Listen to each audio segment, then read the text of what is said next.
Hezbollah पर Israel के हमले रुक नहीं रहे।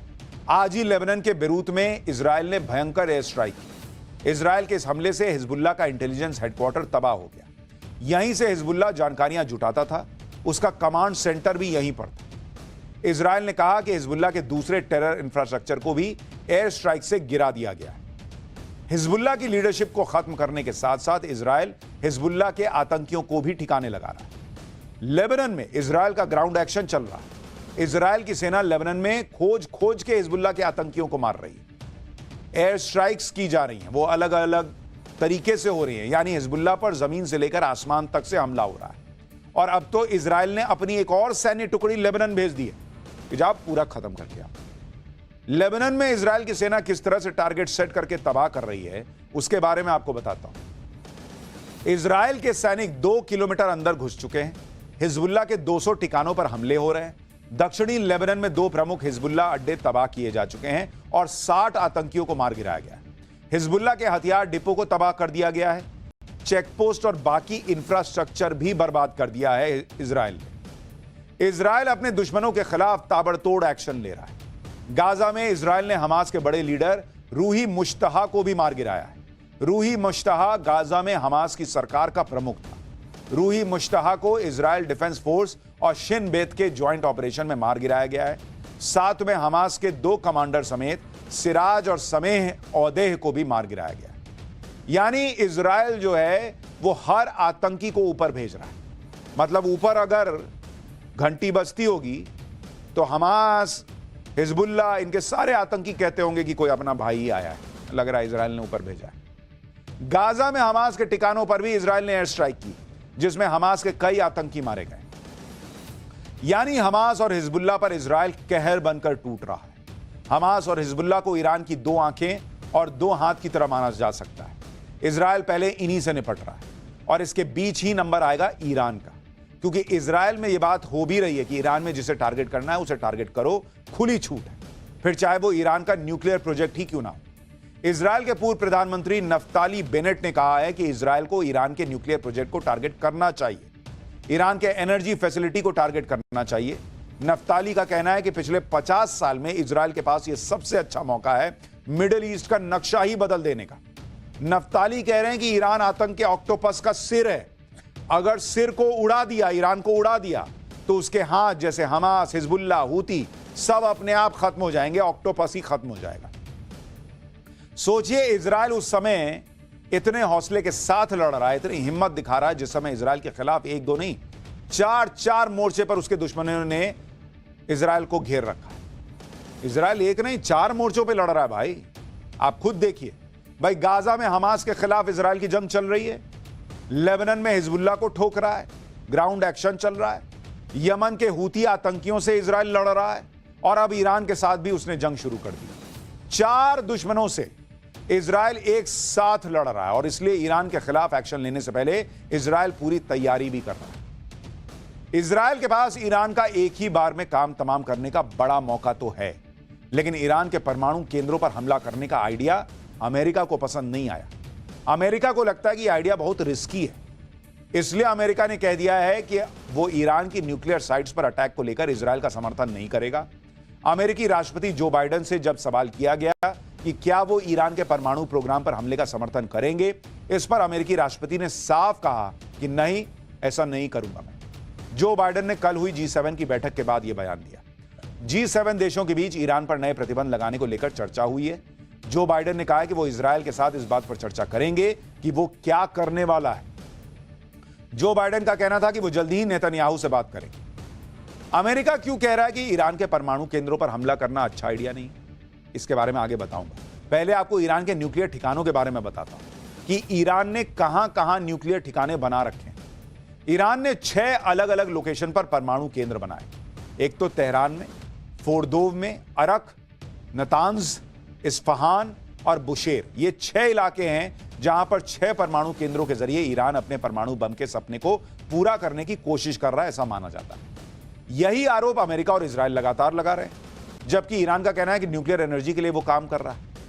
लेकिन आप यह भी समझ लीजिए कि किसी भी देश की परमाणु साइट्स को अटैक करना बहुत मुश्किल काम है, और ईरान के मामले में तो यह पाताल के अंदर जाने जैसा है, क्योंकि ऐसा दावा है कि ईरान की कुछ न्यूक्लियर फैसिलिटी तो जमीन के अंदर से चल रही है। पिछले साल ही एक रिपोर्ट में यह खुलासा हुआ था कि ईरान के पहाड़ों के बीच उसकी न्यूक्लियर साइट नातांज है। इस न्यूक्लियर साइट के पास बहुत सारे टनल बनाए गए। सैटेलाइट इमेज से इसका खुलासा हुआ। रिपोर्ट के मुताबिक यह टनल 6 मीटर चौड़ी और 8 मीटर लंबी है। रिपोर्ट का दावा था कि ईरान अपनी फैसिलिटी को 80 से 100 मीटर की गहराई में बना रहा है। दावा था कि ईरान ने ऐसा अमेरिका और इजराइल के हमले से बचने के लिए किया है, क्योंकि अमेरिका ऐसी अंडरग्राउंड फैसिलिटी को टारगेट करने के लिए जो बंकर बस्टर बम है, जो बिना फटे जमीन से 60 मीटर तक जा सकते हैं, उसका इस्तेमाल कर सकता है और इसका असर 80 से 100 मीटर की गहराई में बनी ईरान की न्यूक्लियर फैसिलिटी पर नहीं होगा। G7 के सभी देश ये तो मान रहे हैं कि अपने बचाव में इजराइल के पास ईरान पर एक्शन की छूट है, लेकिन कोई भी देश G7 का ईरान के परमाणु प्रोग्राम पर हमला करने का समर्थन नहीं कर रहा। यहां तक कि जो अमेरिका इजराइल का पक्का सहयोगी है, जो हर कदम पर इजराइल के साथ खड़ा दिखता है, वो भी नहीं चाहता कि ईरान के न्यूक्लियर प्रोग्राम को टारगेट किया जाए। इसकी वजह भी है, और वो वजह यह है कि अगर इजराइल ने ईरान की न्यूक्लियर फैसिलिटी पर हमला किया तो फिर यह युद्ध और भड़क जाएगा और पूरा मिडिल ईस्ट इसकी चपेट में आ सकता है। इसलिए अमेरिका कह रहा है कि इजराइल को कि हमले का जवाब तो दो, उसका अधिकार है तुम्हारे पास, लेकिन जवाब देना भी चाहिए और ऐसा हो कि थोड़ा सीमित कंट्रोल मामले में जवाब दो। अमेरिका को डर है कि ईरान के न्यूक्लियर साइट को टारगेट किया गया तो यह युद्ध परमाणु युद्ध में बदल जाएगा, जिसे रोकना किसी के बूते की बात नहीं है। एक बार परमाणु युद्ध शुरू हुआ तो दूसरे बड़े देश भी इस युद्ध में कूद जाएंगे। अमेरिका को रूस का भी डर होगा, जो बार बार परमाणु हमले की धमकी दे रहा है। पहली और आखिरी बार परमाणु बम का इस्तेमाल अमेरिका ने किया था, जिसमें 1.5 लाख से ज्यादा लोग मारे गए थे और पूरी दुनिया हिल गई। अमेरिका इजराइल के साथ है। अगर इजराइल के हमले की वजह से परमाणु युद्ध छिड़ा तो अमेरिका पर भी ब्लेम आएगा। इसलिए अमेरिका इजराइल को उस रास्ते पर नहीं जाने देना चाहता जहां से लौटने का कोई रास्ता ही ना बचे। लेकिन इस वक्त एक और बड़ी खबर आ रही है। अमेरिका के राष्ट्रपति जो बाइडेन ने कह दिया है कि आज की रात ईरान में कुछ नहीं होगा।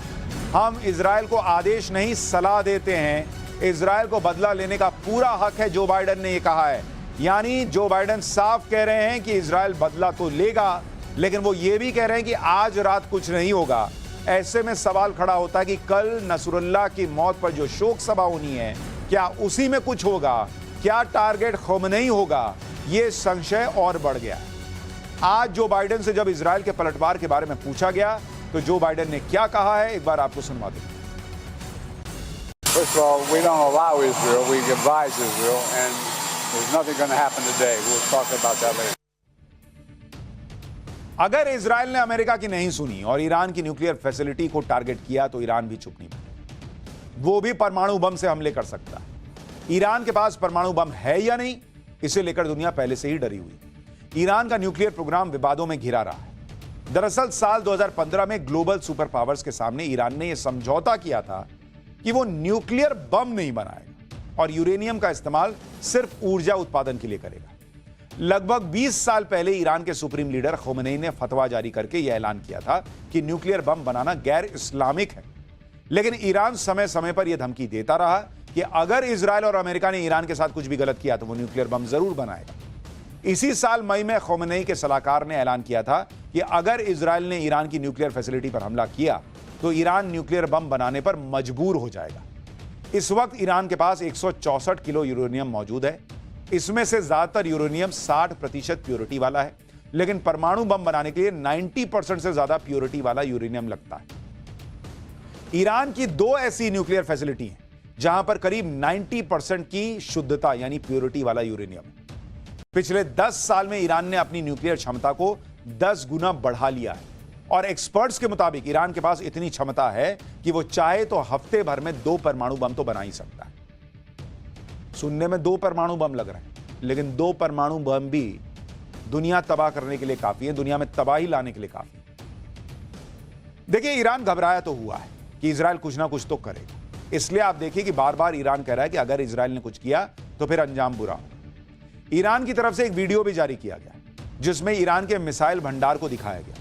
ईरान का मिसाइल भंडार जमीन से 500 मीटर नीचे बना हुआ है। यह एक तरह से ईरान की मिसाइल सिटी है जहां खतरनाक मिसाइलें रखी गई। इस अंडरग्राउंड मिसाइल सिटी को इस तरह से बनाया गया है कि कहा जाता है कि इस पर बंकर बस्टर्स बम का असर नहीं होगा।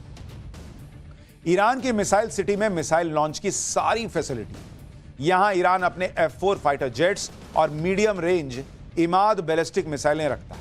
यह बंकर 2015 में बनकर तैयार हो गए थे। यहां की सुरक्षा के लिए सैकड़ों कमांडो हमेशा तैनात रहते हैं, यानी ईरान यह दिखा रहा है कि उसके पास मिसाइलों की कोई कमी नहीं। अगर इजराइल ने ये कोई हरकत की तो उसका जवाब दिया जाएगा। इजराइल की तैयारियों के बीच ईरान भी अपनी तरफ से तैयारियां कर रहा है, वो भी चुप नहीं बैठा है।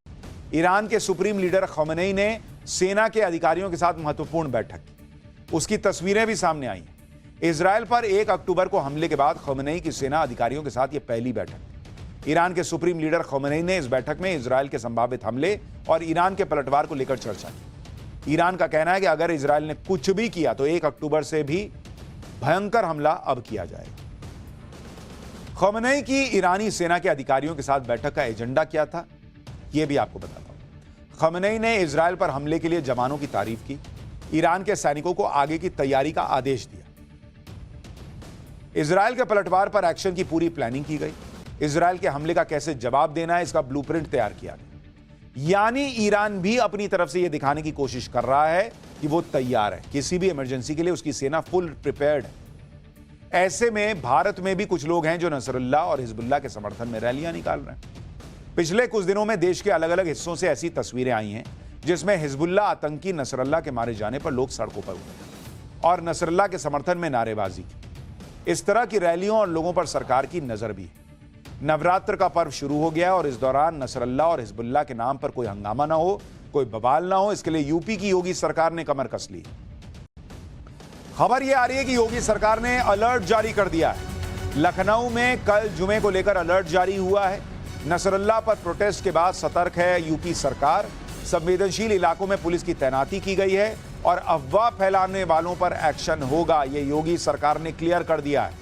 यानी कल जुमे की नमाज के बाद कोई स्थिति न बिगड़े, इसके लिए योगी आदित्यनाथ सरकार अभी से तैयार हो गई।